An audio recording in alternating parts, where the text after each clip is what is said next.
আল্লাহর এক বান্দা রোজা রাখছে, ঘরের মহিলা রোজাদার, বাচ্চাগুলো পর্যন্ত রোজা রাখলো, কিন্তু গরিব মানুষ ইফতারি করবে এরকম কোনো আঞ্জাম নাই, আয়োজন নাই, টাকাও নাই। হঠাৎ করে বিকাল বেলা ইফতারির আগ মুহূর্ত টাইম, আল্লাহর বান্দা পেরেশান হয়ে গেল, আমি আর আমার স্ত্রী একটু পানি দিয়েও তো ইফতারি করতে পারবো, কিন্তু আমার সন্তানগুলোর মুখে কিছু খানা না দিলে তো লজ্জায় আমরা মরে যাব। কই পাই টাকা, কই পাই খানা, আমি গরিব। আল্লাহর বান্দা পাগলের মতো হয়ে গেল। দেখি কোনো বন্ধু বান্ধবের কাছে একটু ধার টাকা নিয়ে ইফতারির আয়োজন করা যায়নি। আল্লাহর বান্দা ঘর থেকে বের হইয়া একটু বাড়ির পাশে একটা মুসলমানের ঘরে গেল, টাকাওয়ালা মুসলমান। গিয়া বলে, ভাইজান আমি গরিব মানুষ, আজকে রোজা রাখছি, কিছু ইফতারির আয়োজন করব, কিছু টাকা আমাকে ধার দেন। মুসলমান ধমক দিয়ে বলে, তোমাকে আমি টাকা ধার দিব না। অহংকারী হইয়া গরিবের তুচ্ছ তাচ্ছিল্য করে এখান থেকে তাড়ায় দিল।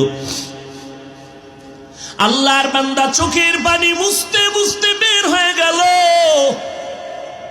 রাস্তা দিয়ে হাঁটে, ও মালিক তুমি ছাড়া আমার কেউ নাই, ইফতারির সময় আমার বাচ্চাদের মুখে কেমনে আমি হাসি ফুটাবো? এই সন্তানেরা, ওই মা বাবার ঋণ জীবনটা দিয়েও দিলে আদায় করতে পারবা না, যেই পরিমাণ কষ্ট মা বাবা করেছে। আল্লাহর বান্দা চোখের পানি মুছতেছে আর রাস্তা দিয়ে হাঁটতেছে, কোথায় যাবে নিরুপায়।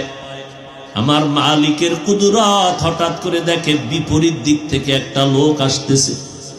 লোকটা আসলে মুসলমান না, বিধর্মী।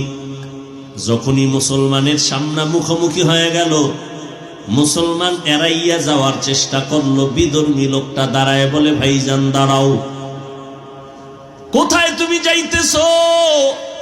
হঠাৎ করে নজর করে দেখে মুসলমানের চোখের কোঠায় পানি টলমল করে। বলে, ভাইজান তুমি কি কষ্ট পাইয়া কই যাও? বলে, তুমি বিধর্মী, তোমাকে বলে কি লাভ হবে বলো? বলে, লাভ হোক না হোক একটু বলো রে বাবা। মুসলমান বলে, ভাই আমার ঘরে সব রোজাদার, ইফতারির কোন আয়োজন নাই, আমি গরিব।